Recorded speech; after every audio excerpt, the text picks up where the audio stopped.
Hello everyone, कैसे हैं आप लोग? एक बार बता देंगे वॉइस क्लियर आ रही है कि नहीं, पिक ब्यूटीफुल है कि नहीं?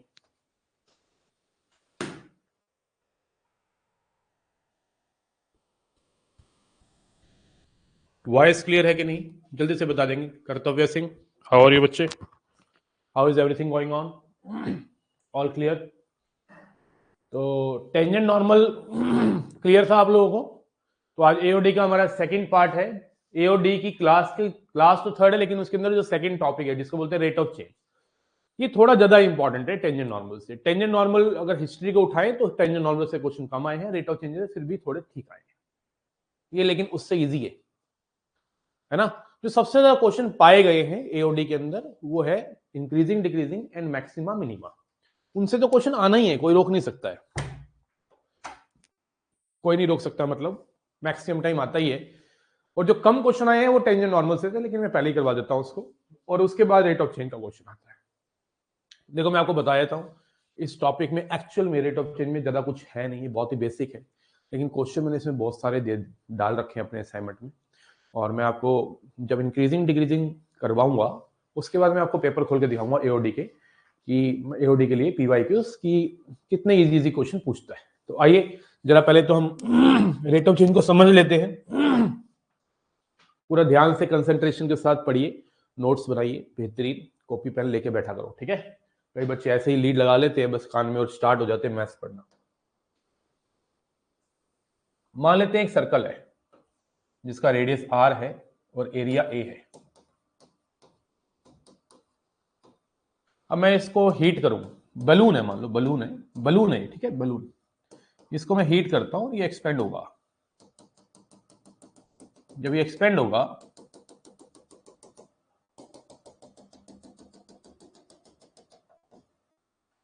तो रेडियस बढ़ेगा, एरिया भी बढ़ेगा। टाइम के साथ दोनों चीजें बढ़ेंगी, या ऐसा ये बोल सकते हैं रेडियस के साथ एरिया भी बढ़ेगा। तो डीए बाय dt का क्या मतलब होगा यहां पे? याद रखिए, डीए बाय dt को बोलते हैं इंस्टेंटेनियस रेट ऑफ चेंज। मतलब वैसे तो आपने पढ़ा है डी बाई डी एक्स एक डिफरेंशिएशन होता है, लेकिन इसको हम रेट भी कह सकते हैं। इसको बोल सकते हैं rate of change of A with respect to time. वैसे तो देखो मैं आपको बता दूं कि delta A by delta T होता है, इसको बोलते हैं rate of change of A. Small change A में क्या हुआ अगर स्मॉल टाइम में चेंज आया, तो अगर टाइम में स्मॉल चेंज आया तो एरिया में क्या स्मॉल चेंज आएगा? जब टाइम जीरो था तो बैलून का एरिया कुछ था 25 सेंटीमीटर स्क्वायर, लेकिन टाइम 2 सेकंड के बाद कुछ ना कुछ एरिया में चेंज आया। तो जब ये चेंज जो है वेरी वेरी स्मॉल हो जाता है, जब ये चेंज जो है वेरी वेरी स्मॉल हो जाता है, तो उस केस में ये डेल्टा जो है वो डी का काम करता है।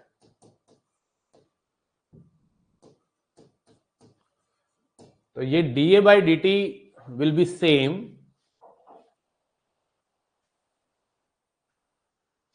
S delta A by delta T, जिसमें डेल्टा ए और डेल्टा टी दोनों के दोनों ही जीरो की तरफ भाग रहे हैं, मतलब वेरी स्मॉल चेंज। अब जब वो स्मॉल चेंज हो रहा है तो किसी एक पर्टिकुलर इंस्टेंट पे उसका रेट पूछेगा आपसे। जैसे आपने पानी में पत्थर फेंका, तो पानी में जब पत्थर फेंकते हैं तो उसकी वेव्स बनती हैं। क्या बनती हैं? वेव्स बनती हैं। और जब वेव्स बनी, धीरे धीरे धीरे धीरे धीरे पानी फिर से शांत हो जाता है, वेव्स डिसअपियर हो जाती हैं। लेकिन जब तक वेव्स बन रही थी, ऐसे जा रही थी, तो किसी एक पर्टिकुलर इंस्टेंट पे एरिया का क्या रेट होगा, रेडियस का क्या रेट होगा, उसको बोलते हैं हम D A by D T. तो आप कह सकते हैं इसका मतलब है rate of change of, instantaneous rate of change, spontaneous rate of change भी बोला जाता है। Rate of change of area with respect to time. और अगर मैं बोलूं D R by D T क्या है, rate of change of radius with respect to time. फिर अगर मैं dA by dr लिख दूं तो ये भी रेट ही है, लेकिन इस बार किसके रिस्पेक्ट में? रेडियस के रिस्पेक्ट में. This is rate of change of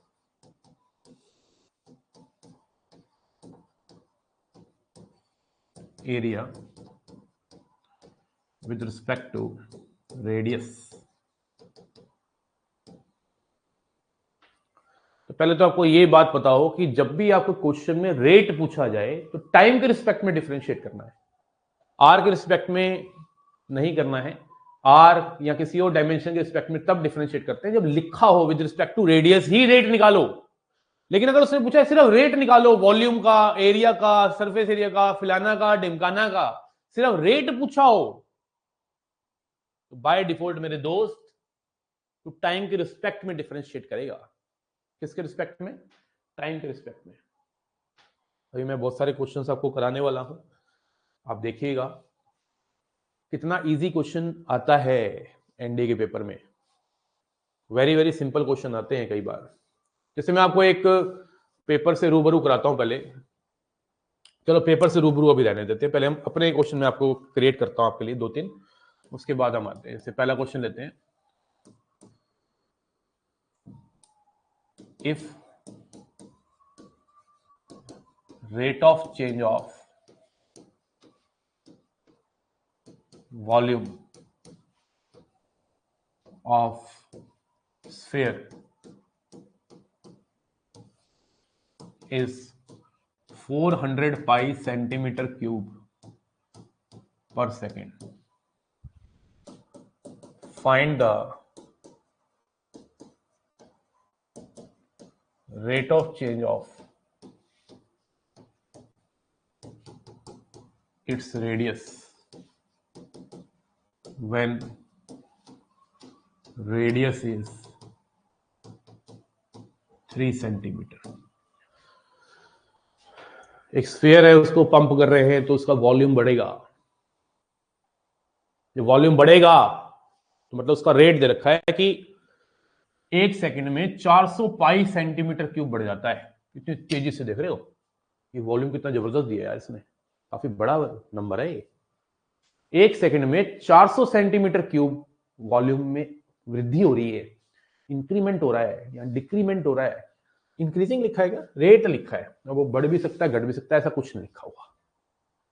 तो किस रेट से रेडियस बढ़ रहा होगा भाई? अगर वॉल्यूम बढ़ रहा है तो रेडियस में वृद्धि हो रही होगी कि नहीं? रेडियस बढ़ रहा होगा कि नहीं बढ़ रहा होगा? तो बताओ जब रेडियस 3 सेंटीमीटर पहुंच जाए उस टाइम पे रेडियस का रेट क्या है?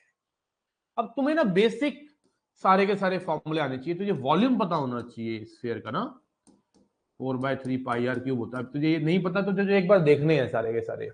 सिलेंडर का volume, lateral surface area, total surface area, sphere, cone, cube, cuboid, ये सब डिफरेंशिएट कर दो भाई टी के रिस्पेक्ट में. टी के रिस्पेक्ट में करना है, ठीक है.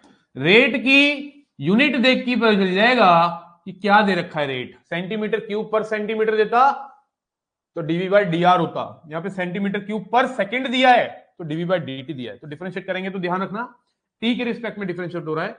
4/3 तो पाई कांस्टेंट है, आर क्यूब का हो जाएगा 3r². आर का करना मत भूलना, आर को हो जाएगा D R by D T. Cut गया तो डीवी बाई डी टी आ गया. दे रखा है 400 पाई, हो गया 4 पाई, और आर की वैल्यू कितनी है? 3.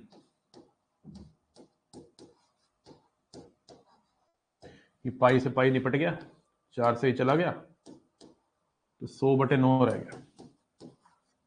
तो D R by D T आ गया 100/9 सेंटीमीटर पर सेकेंड. सेंटीमीटर पर सेकेंड. Are you getting?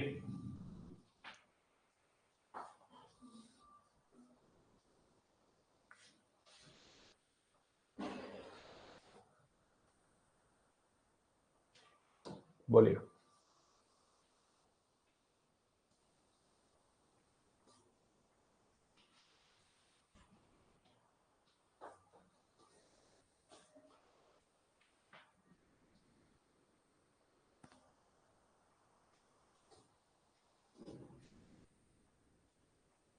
यहां तक क्लियर है? मतलब ऐसा क्वेश्चन पूछा हुआ है इतने बेसिक से, तो ये तो फिर भी हैवी दे दिया। मैं आपको दिखाऊंगा कितने इजी क्वेश्चन आते हैं। ठीक है, मैं आपको ना 2-3 क्वेश्चन पहले करके दिखा रहा हूं, आप भी साथ साथ करो। और जितने बच्चे मेरी रिकॉर्डिंग देखते हैं वो पॉज किया करो वीडियो को जब मैं क्वेश्चन देता हूं, खुद किया करो, फिर उसको प्ले किया करो, है ना।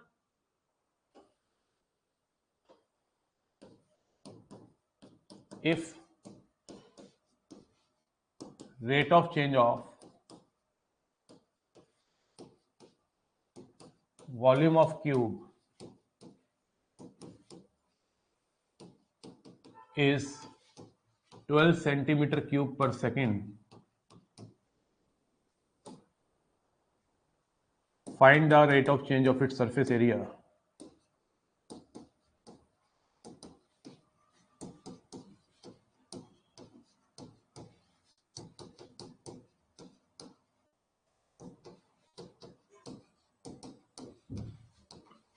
When side is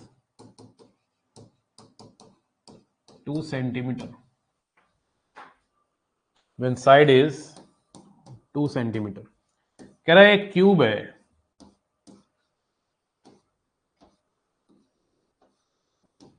क्यूब की साइड एक्स है मान लो, उसका ना वॉल्यूम का रेट दे रखा है कितना, 12 सेंटीमीटर क्यूब पर सेकेंड,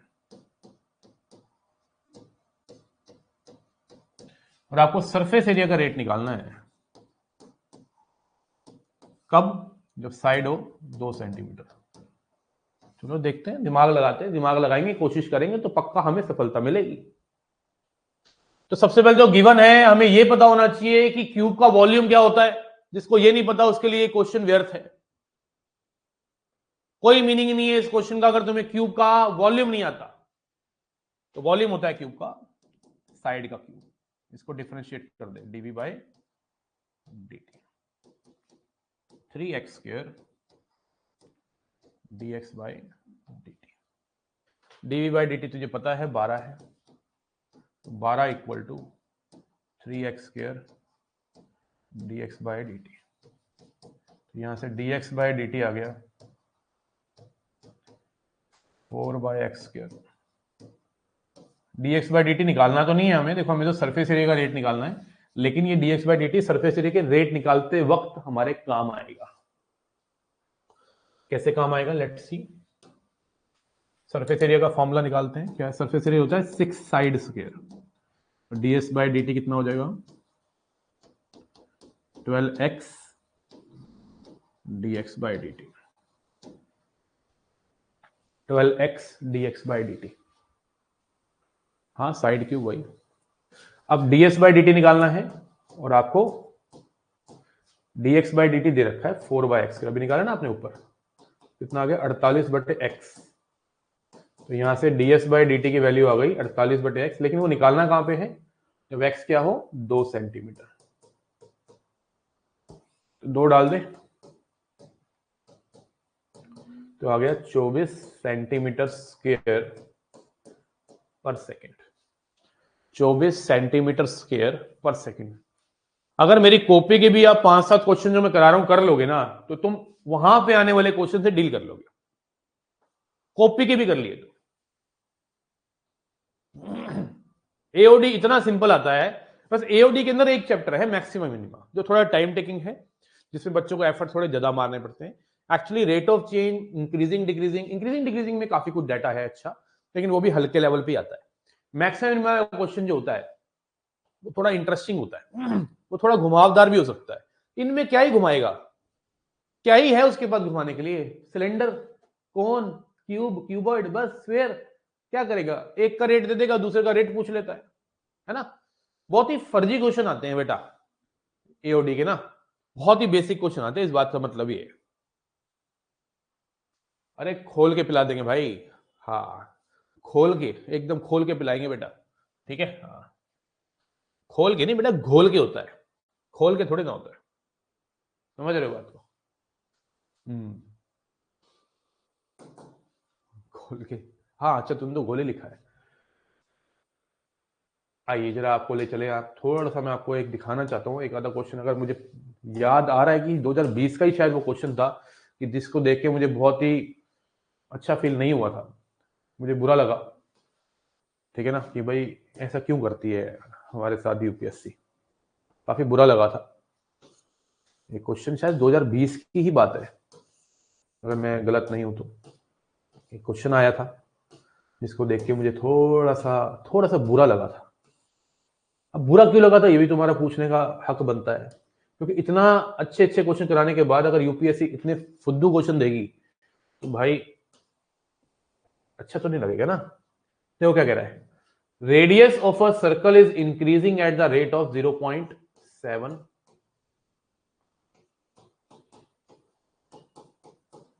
सेंटीमीटर पर second. What is the rate of increase of its circumference. शर्म आनी चाहिए, ठीक है ना, जो बच्चे नहीं करके आए उनको शर्म आनी चाहिए। सर्कमफ्रेंस क्या होता है सर्कल का, 2 पाई आर। सर्कमफ्रेंस का रेट पूछ रहा है, 2 पाई आर कितना है, D R by D T, और D R by D T कितना है 0.7, तो कितना हो गया 1.4 पाई सेंटीमीटर पर सेकेंड।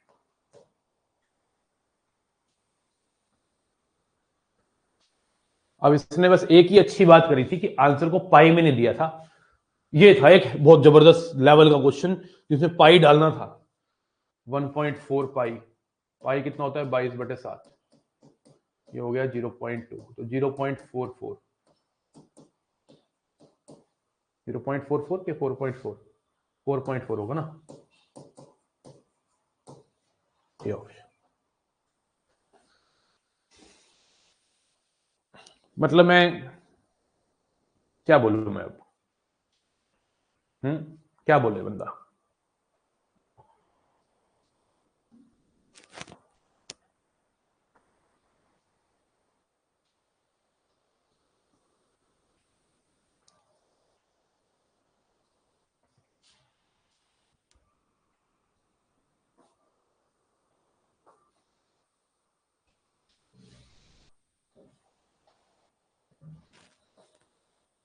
बोलो क्लियर। अभी तो एक डायमेंशन की बात हुई ना, एक डायमेंशन वाली फिगर्स, सर्कल, स्क्वायर, है ना। कभी कभी 2 डायमेंशन वाली फिगर्स पे भी क्वेश्चन आ जाता है। जैसे सिलेंडर को देखिए आप, सिलेंडर में रेडियस भी है और हाइट भी है। अगर रेडियस इंक्रीज कर रहा है, हाइट डिक्रीज कर रही है, तो याद रखना जब दो चीजें एक इंक्रीज कर रही हो एक डिक्रीज कर रही हो तो एक के साइन के रेट को पॉजिटिव लेना है, एक के साइन को नेगेटिव लेना है, ठीक है ना। जैसे मान लो मैंने बोला question number 3, if radius of cylinder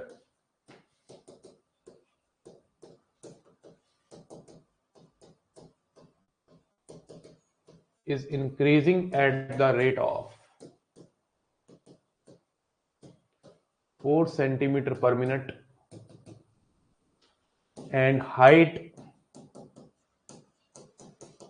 is decreasing at the rate of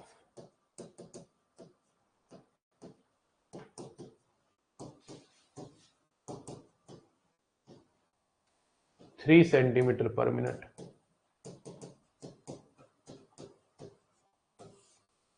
find the rate of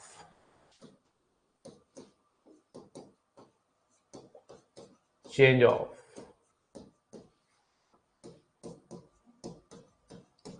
its volume when height is 3 centimeter and radius is 2 centimeter.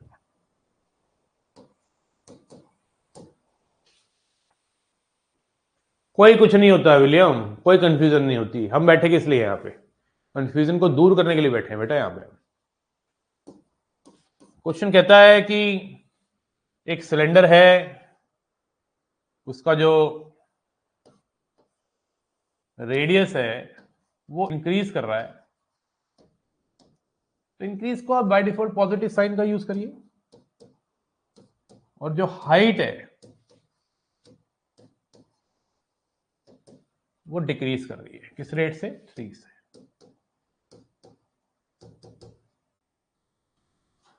कह रहा है किस रेट से वॉल्यूम जो है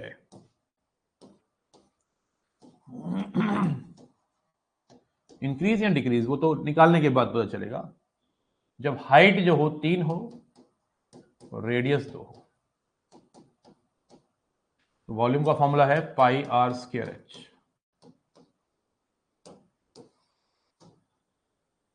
डीवी बाई डी टी जैसे आप यहां लगाएंगे तो यहां पे दो वेरिएबल पाएंगे, आर और एच। यहां पे प्रोडक्ट रूल लगाना बेटा, first function as it is H का D H by D T plus H as it is और आर स्क्वायर का हो जाएगा 2 R D R by D T.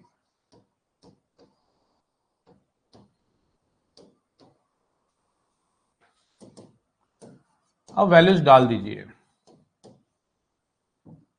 जो जो वैल्यूज है हमारे पास। आर हमारा 2 है तो 2 का स्क्वायर 4 हो गया, D H by D T 3 है तो हमें नेगेटिव लेना चाहिए क्योंकि डिक्रीजिंग बोला होगा ना मैंने। हाइट को रेडियस को इंक्रीजिंग बोला है तो हाइट को डिक्रीजिंग, तो एक रेट पॉजिटिव एक नेगेटिव होगा। ये -3 हो गया प्लस 2 एच आर, एच 3 है आर 2 है और D R by D T शायद 4 था। हाँ जी 4 ही है। कितना आ गया अपना -12, 4 तिया 12 चौका 48, 36 पाई आ गया। अब ये भी पॉजिटिव आ रहा है, इसका मतलब देखो पॉजिटिव साइन मैंने किसको लिया था, इंक्रीजिंग वाले को, और डीवी बाई डी टी भी पॉजिटिव आ रहा है। सेंटीमीटर क्यूब आएगा, ध्यान रखना, पर मिनट है पर सेकंड है, पर मिनट है शायद। तो आप कह सकते हैं वॉल्यूम इज इंक्रीजिंग, इंक्रीजिंग क्योंकि since d v by D t का पॉजिटिव है। D v by D t is increasing किस रेट से, 36 पाई सेंटीमीटर क्यूब पर सेकंड के रेट से।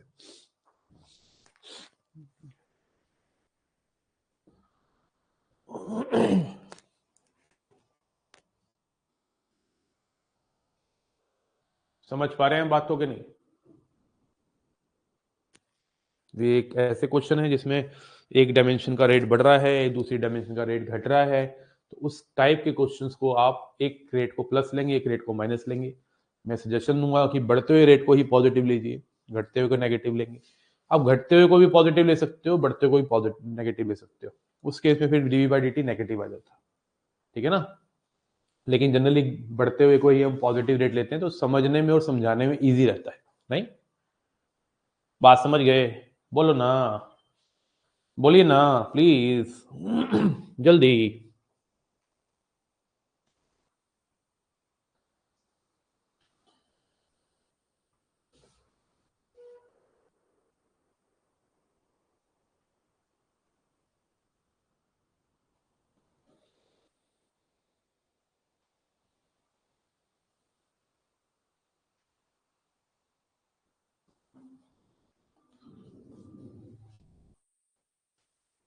मैक्सिमम मिनिमम केस में उल्टा केस चलता है ना, मतलब उल्टा केस कौन सा होता है भाई? व्हाट इज दिस उल्टा केस?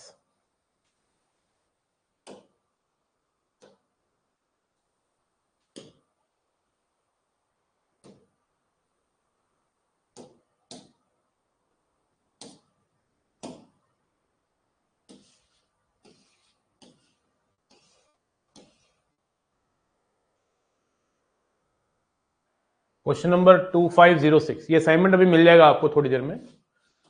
काफी क्वेश्चन डाले हुए हैं। 2506 पढ़ लेंगे बस एक बार, अच्छा क्वेश्चन है, आने लायक क्वेश्चन होते हैं ऐसे। क्वेश्चन नंबर 25606 पढ़ लेंगे बेटा एक बार।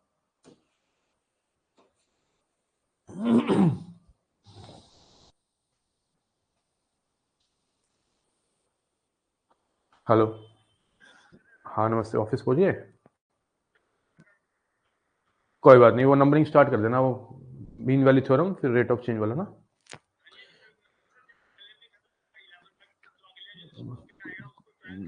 12-13 से, राइट राइट राइट राइट। तभी तो आंसर की उठा पाओगे ना पीछे से। ये कर लो, फिर एक छोटा सा काम हो रहा है। और अपने ने यूपीआई आईडी दे दो यार, मतलब अपना नंबर दे दो फोन पे की ना। ये वाला नंबर है? ठीक है ओके।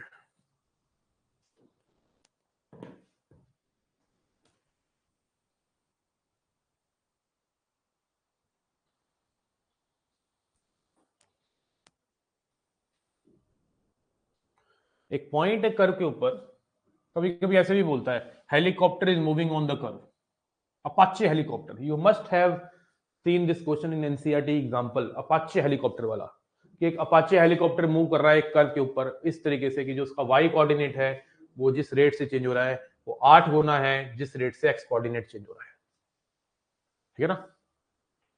ऐसे क्वेश्चन भी आपने जरूर देखे होंगे। तो हमारे पास जो कर्व है, सेकंड क्वेश्चन है हमारा रेट ऑफ चेंज का असाइनमेंट के हिसाब से, नंबरिंग बेशक 2506 लिखी है लेकिन ये रेट ऑफ चेंज का हमारा सेकंड क्वेश्चन है। देखिए rate of change assignment almost बन गया, भी मिल जाएगा आपको, आप इसको करना, ठीक है। सारे क्वेश्चन बहुत ही बेहतरीन क्वेश्चन डाले हुए, अगर आप कर लेते हो तो बहुत अच्छा फील आएगा आपको। 6y equal to X cube plus 2, तो कह रहा है कि ये कर्व है एक, और ये जो कर्व है ऐसा बनेगा, ठीक है, मैं बता देता हूँ इस तरह से बनता है। और ये जो कर्व है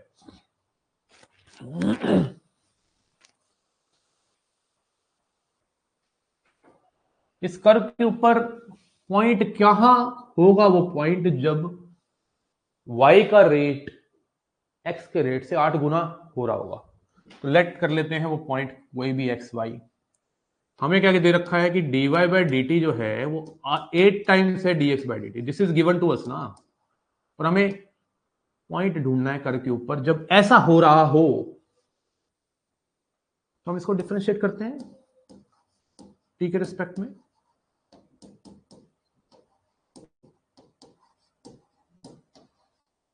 dy बाई डी टी की वैल्यू डाल देते हैं, dx by D T cut जाएगा,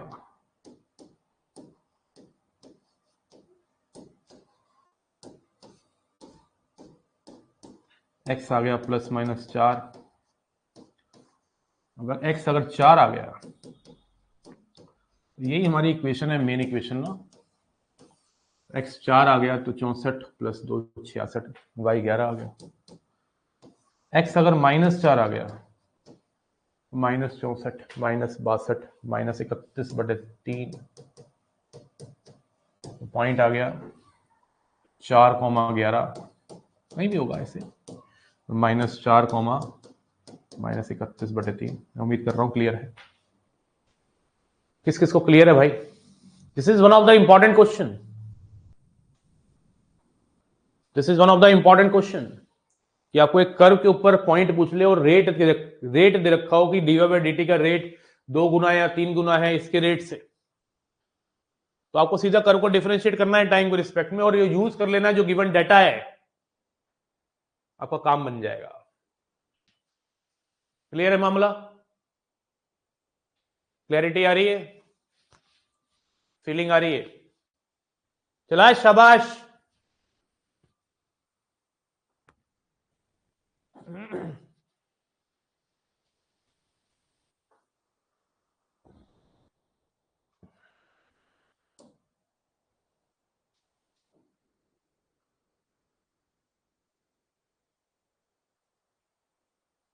क्वेश्चन नंबर 2508 करके दिखाइए, दिमाग लगाएंगे, पहले पढ़ लीजिए आराम से। देखो कॉन्सेप्ट इतना ही था इसमें, ये कोई कॉम्प्लेक्स नंबर वाला चैप्टर नहीं है कि और कॉन्सेप्ट्स होंगे। कॉन्सेप्ट खत्म, कॉन्सेप्ट खत्म, अब तो क्वेश्चन करने हैं बस। जैसे हमारा टेंजेंट नॉर्मल में कितने कॉन्सेप्ट थे? स्लोप निकालना है, इक्वेशन निकालनी है, खत्म हो जाता था। एक बस ऑर्थोगोनल कर्व था, इसमें भी इतना ही है बस, कॉन्सेप्ट इतना है जो बता दिया। अब क्वेश्चन की वैरायटी होती है बस, करिए।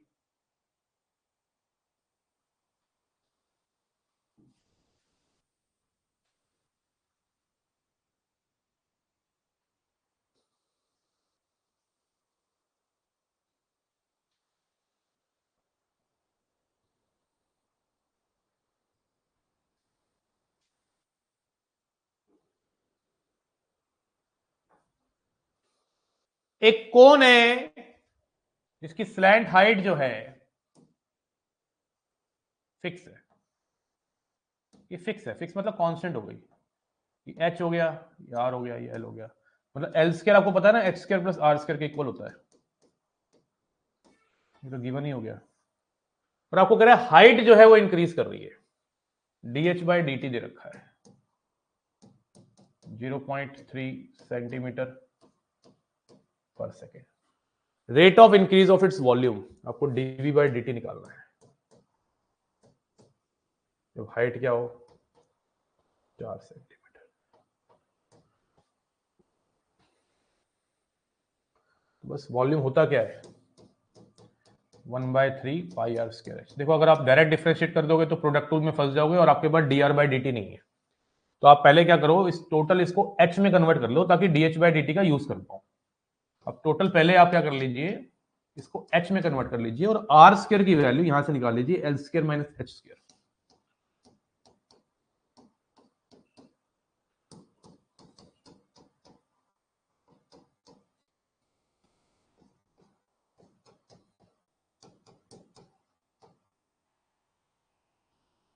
अब इसको डिफरेंशिएट करिए, तो डीवी बाई डी टी आएगा 1/3 pi L square into D H by D T minus pi H square into D H by D T. और आपको कह रहा है कि आपको तब निकालना है जब हाइट क्या हो 4 सेंटीमीटर। और आई थिंक स्लैंट हाइट तो गिवन दे रखी है साथ में, ऐसी एल को लेके घूम रहा हूँ साथ में पागलों की तरह, साथ दे रखी है यार। चलो अब डाल देते हैं, कोई बात नहीं। तो डीवी बाई डी टी यहीं लिख दूं, कितना आया सब वैल्यूज डाल के 1/3 पाई एल का स्क्वायर हो गया 49 और D H by D T तुम कह रहे हो 0.3 है, 0.3 और पाई 0.3 का होल स्क्वायर 0.09 और D H by D T की वैल्यू कितनी है, हाइट जो है वो 4 है बेटा, तो ये 16 होगा ना और D H by D T कितना है 0.3। मैं इसको सॉल्व करना है यहाँ से, देखो ना, तो ये कितना हो गया, ये तो कट गया 0.1 हो गया, 4.9 पाई तो ये आ गया और ये कितना हो गया माइनस 16 3 48, 4.8 पाई आ गया, 0.1 पाई आ गया, 0.1 पाई का मतलब पाई बाय 10 आ गया सेंटीमीटर क्यूब पर सेकेंड। पाई बाय 10 है ऑप्शन, डी ऑप्शन चमक गया। ठीक है, अब देखो कितना प्यारा क्वेश्चन है, मतलब कॉन्सेप्ट तो सिर्फ 5 मिनट का ही था, क्वेश्चन की वैरायटी है बस। किस किस को क्लियर है एक बार बताइए, अविरल, गौरव, विलियम्स, एक बार बता देंगे क्लियर है कि नहीं। हमने इसको डायरेक्ट डिफरेंशिएट नहीं किया, क्योंकि अगर मैं डायरेक्ट डिफरेंशिएट करता तो मुझे D R by D t का सामना करना पड़ता और D R by D T मेरे पास नहीं है। तो मैंने क्या करा, जो मेरे पास गिवन डाटा था उसके थ्रू मैंने पहले आर स्क्वायर को एच के अंदर कन्वर्ट कर लिया, टोटल एच में ले आया। मैं चाहता तो पहले एल को 7 डायरेक्ट लिख देता, यहाँ पे 49 लिख सकता था, वो मैंने देखा नहीं, एल दे ही रखा है, दे ही रखा था 7 यार, तो बहुत ही सिंपल ही हो गया क्वेश्चन, सीधा सीधा पाई बाय 10 पे प्राप्ति होगी। बोलो ठोको लाइक क्लियर है तो, क्लियरिटी आ रही है, फीलिंग आ रही है, मामला ओम प्रकाश है, चला शाबाश। सर एलिवेशन वाला एक क्वेश्चन होता है सर, उसमें दिक्कत होता है, मैं हूं ना, ठीक है ना, तू टेंशन क्या लेता है मेरे होते हुए, है ना, हाँ टेंशन नहीं लेने का, डबल जीने का।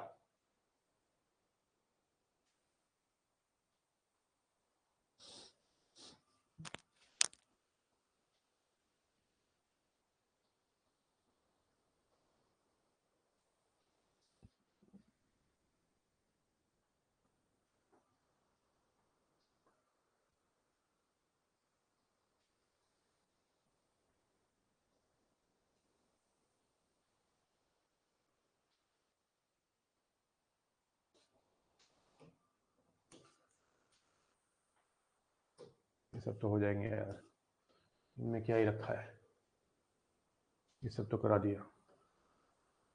ये करो यार 2520 2520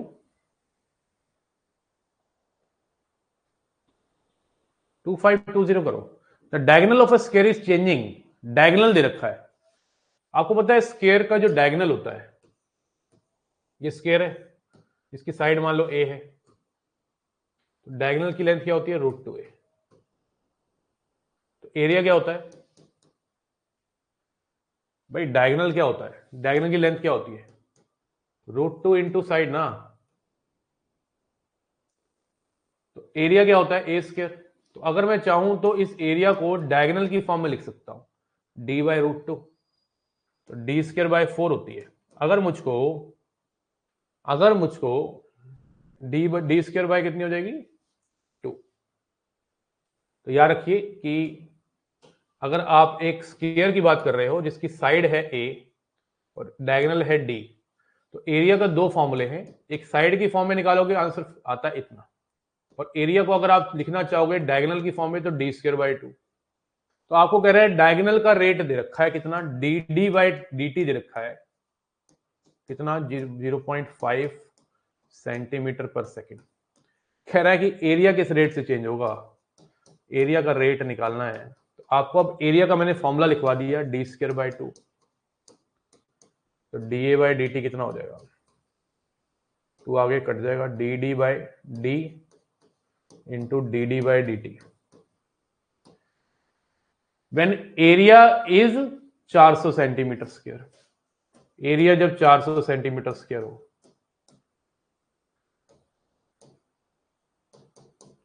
उस केस में डी आ जाएगा 2√2, 20√2, डी आ जाएगा 20√2। तो डी की जगह डाल देंगे 20√2, और D D by D T कितना है 0.5, मतलब 1/2। तो 10√2 इसका आंसर आ गया, बी ऑप्शन। याद रखिए नई चीज सीखने को मिलती है कि अगर आपको स्क्वायर का एरिया निकालना है साइड के हिसाब से तो साइड का स्क्वायर, और अगर आपको स्क्वायर का एरिया निकालना है डायगोनल के हिसाब से तो D square by 2। Are you getting? किस किस को क्लियर है, गेटिंग है? तो आपको एक क्वेश्चन देके जा रहा हूं, करिए आप जरा सॉल्व।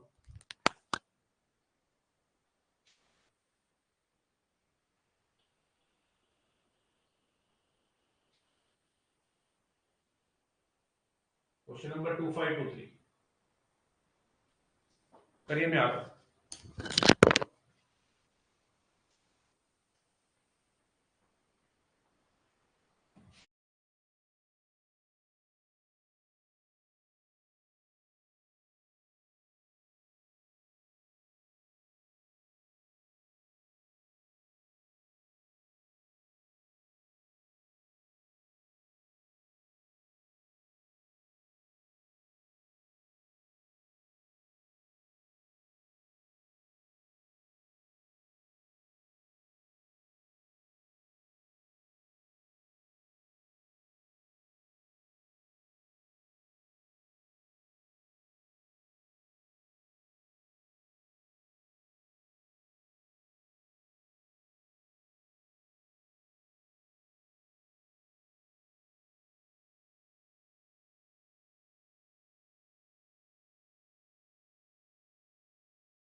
हुआ बेटा?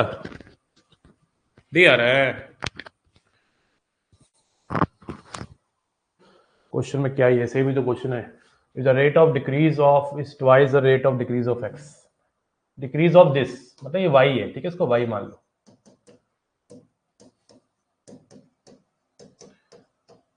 रेट ऑफ डिक्रीज, तो D Y by D T जो दे रखा है सेम रेट दे रखा है जो रेट से डिक्रीज हो रहा है एक्स।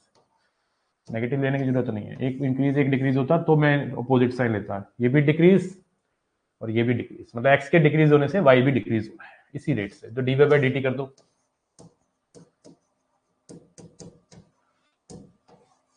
डिफरेंशिएट कर दिया, 5 का 0 हो गया। D x by D T common लेके काट दो, एक्स की वैल्यू आ गई 3। एक्स से निकालना है, सी ऑप्शन आ गया। 4 तो नहीं आ रहा यार, मैंने कोई गलती तो नहीं कर दी? मेरे को लग रहा है मैंने तो कोई गलती करी नहीं है यार। तुम्हारा पता नहीं कैसे 4 आ रहा है यार। एक्स पूछा ना उस पर, वाई तो ना पूछा। अगर वाई पूछता तो मैं फिर यहां डालता 9/2 minus 3 to the 6 plus 5, 9/2 minus 1, 7/2। अविरल पटेल, हाँ जी,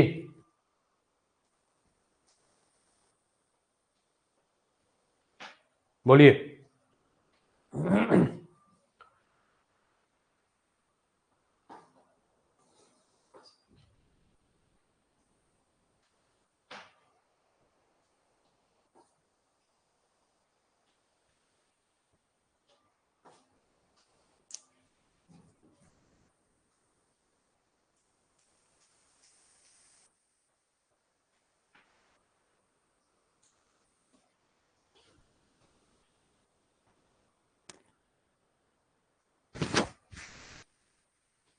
बोलो भाई, क्लियर है? बड़े आगे एक क्वेश्चन मेरे मन में आ रहा है, वो दे रहा हूं। फाइंड एंगल, नहीं, if rate of change of theta,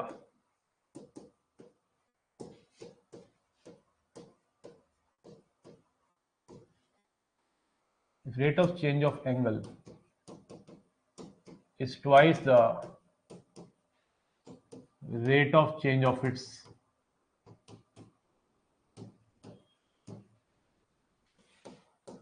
sine, find angle। कहता है कि rate of change of angle, चलो आपको पहले ऑप्शन दे देता हूं। फाइंड एंगल ऑप्शन दे देते हैं आपको, π/6, 2π/3, π/3 या π/4। चलिए, अच्छा क्वेश्चन है, दिमाग लगाइए थोड़ा। लास्ट क्वेश्चन में सर एक्स लेके ही कर दिया। एक्स लेके कर दिया मतलब क्या? मतलब है क्या, भाव है इस बात का? क्या लेके कर दिया? बोलिए बच्चों।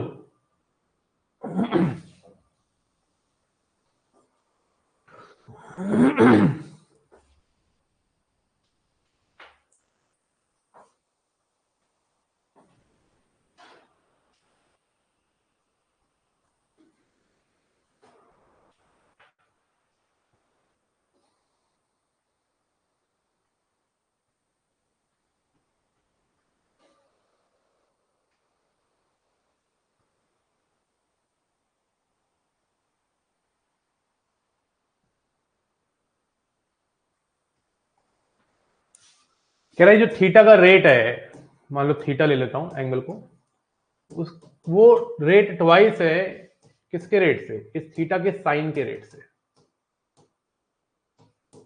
ये गिवन है। तो D theta by D T, अब साइन थीटा का रेट, साइन थीटा का डेरिवेटिव क्या होगा? कॉस थीटा, और थीटा होगा D theta by D T. ये कट गया, तो कॉस थीटा की वैल्यू आ गई 1/2 और थीटा आ गया π/3। C option. बोलो क्लियर?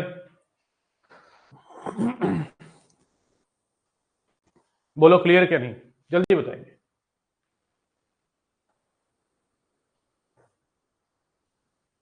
हाँ इजी था और क्या, ऐसे क्वेश्चन आ जाते पेपर में। It was not easy, it was very very easy. तो मैं उम्मीद कर रहा हूं कि आपको क्लैरिटी आई है इस चैप्टर के अंदर। इस क्वेश्चन में कुछ नहीं है, सारे क्वेश्चन एक जैसे ही हैं, थोड़ा बहुत वेरिएशन डाली हुई है मैंने। देखो 2525 पे खत्म हो जाएगा। जैसे एक क्वेश्चन करते हैं 2525 ही, चलो पहले लिख लो 2525 करते हैं, पढ़ते हैं। चलो मैं पढ़ता हूं साथ में। A man of 2 metre height walks at a uniform speed of 6 kilometre per hour away from a lamp post. Lamp post से दूर जा रहा है और उस लैंप पोस्ट की हाइट है 6 metre. The rate of at which the length of his shadow increases. किस रेट से उसकी शैडो इंक्रीज कर रही है। तो ये क्वेश्चन बहुत प्यारा क्वेश्चन है, ये हमारे एनसीईआरटी में भी हुआ करता था। कहता है कि एक लैंप पोस्ट है, लैंप पोस्ट है 6 मीटर हाइट का और उस बंदे की हाइट है 2 मीटर। अब ये ना अवे जा रहा है, ऐसे जा रहा है दूर ना, इसका मतलब जब ये दूर जा रहा है तो क्या बढ़ रहा है। अच्छा ये तो शैडो हो गई इसकी, इस बंदे की शैडो ये हो गई, ठीक है, इस बंदे की शैडो ये हो गई, ये मान लेते हैं एक्स और ये होगी इसकी शैडो वाई, राइट। अब ये जब दूर जा रहा है ये बंदा तो क्या बढ़ रहा है, देखो तो एक्स में भी चेंज आ रहा होगा और वाई में भी चेंज आ रहा होगा। तो गिवन है a man 2 metre height walks at a uniform speed of 6 kilometre per hour from a lamp post. मतलब ये जो डिस्टेंस है ना, ये इस स्पीड से भाग रहा है या चल रहा है, दूर की तरफ जा रहा है। dx बाई dt दे रखा है आपको 6 किलोमीटर पर आवर और आपको कह रहा है ये शैडो जो है किस रेट से इंक्रीज करेगी। तो dy बाई dt निकालना है।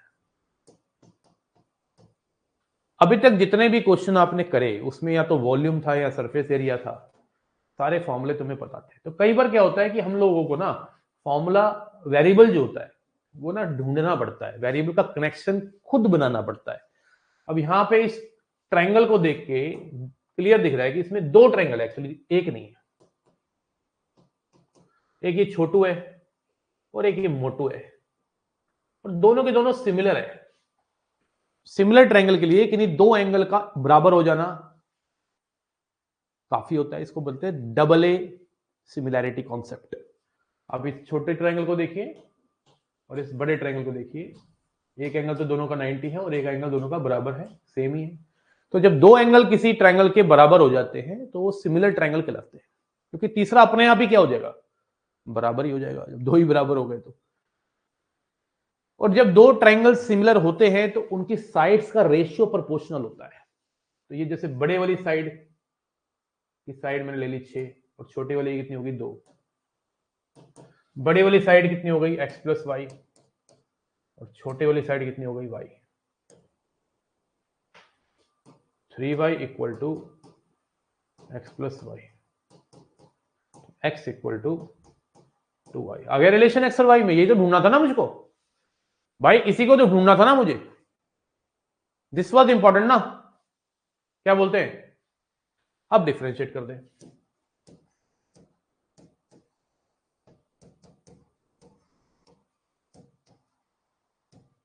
तो dx बाई dt तो दे रखा है 6 किलोमीटर पर आवर, तो उसकी शैडो जो है किस रेट से भागेगी 3 किलोमीटर पर आवर। अगर वो खुद 6 किलोमीटर पर आवर की दूरी से लैंप पोस्ट से दूर जा रहा है तो उसकी शैडो जो है 3 किलोमीटर पर आवर की स्पीड से बढ़ रही है। बोलो क्लियर बा। इसके अलावा आपको कभी भी रिवेन्यू निकालना हो, मार्जिनल रिवेन्यू या मार्जिनल कॉस्ट निकालनी हो, तो याद रखना आपको डिफरेंशिएट करना है। कई बार मार्जिनल रिवेन्यू के ऊपर क्वेश्चन आया था, जैसे ये क्वेश्चन देखिए आप। टोटल रिवेन्यू दे रखा है, रिवेन्यू का मतलब होता है गल्ला, रिवेन्यू मतलब गल्ला, ठीक है ना। अमाउंट, ठीक है ना, amount collected after selling something. Total revenue in rupees. जब भी आपको मार्जिनल वर्ड यूज करने के लिए कह दे, मार्जिनल, मार्जिनल कॉस्ट भी हो सकती है और मार्जिनल रिवेन्यू भी हो सकता है, तो आपको डिफरेंशिएट करने के लिए कह रहा है। तो याद रखिए आपको मार्जिनल रिवेन्यू, जैसे यहाँ पे आपको रिवेन्यू दे रखा है और एक्स क्या है एक्स जो होगा मुझे लगता है कि वो प्रोडक्ट होगा जिसको बेच के रेवेन्यू आ रहा है, तो वो एक्स है वो। तो एक ये भी पॉइंट है, ये हमारा मार्जिनल रिवेन्यू है और आपसे मार्जिनल रिवेन्यू पूछ रहा है, एमआर बोलते हैं इसको। तो आपको डिफरेंशिएट करना है बस, 26x प्लस 26, और आपसे वो कह रहा है कि बताओ मार्जिनल रेवेन्यू निकालो कहां पे, 15 यूनिट पे। जब 15 यूनिट बिकेगी, 15वीं यूनिट बिकेगी तो मार्जिनल क्या होगा, मार्जिनल रेवेन्यू। तो आपको क्या करना है, 15 डाल देना है। तो जैसे ही आप 15 डालेंगे, 26 इंटू 16 हो गया, 6 is 36, 156, 260,